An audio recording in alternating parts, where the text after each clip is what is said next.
ఐసీసీకి Jio Hotstar shocking news చెప్పింది. ICC టోర్నీకి సంబంధించి భారత్లో ప్రసార హక్కుల ఒప్పందం నుంచి వైదొలగాలని నిర్ణయించుకుంది.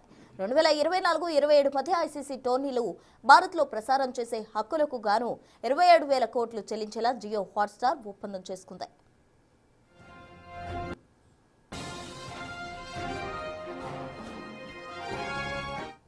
అయితే జియో హాట్స్టార్ కు భారీ నష్టాలు వస్తుండడం, ఐసీసీ టోర్నీల ప్రసారం ద్వారా ఆశించినంత ఆదాయం రాకపోవడం ఆ సంస్థ పునరాలోచనలో పడింది. తర్వాతి 2 నెలలకు ఒప్పందం నుంచి వైదొలగాలనుకున్నట్టు ఐసీసీకి స్పష్టం చేసినట్టు సమాచారం.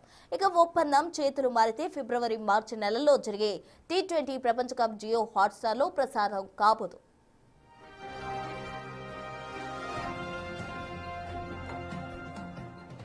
ఇక ఒప్పందం రద్దుపై జియో హాట్స్టార్ సమాచారం ఇవ్వడంతో 2026-29 కాలానికి భారత్లో ఐసీసీ టోర్నీల ప్రసార హక్కులు అమ్మేందుకు కొత్తగా బిడ్డింగ్ ప్రక్రియ ఐసీసీ ఇప్పటికే ఆరంభించిందని క్రికెట్ వర్గాలు తెలిపాయి.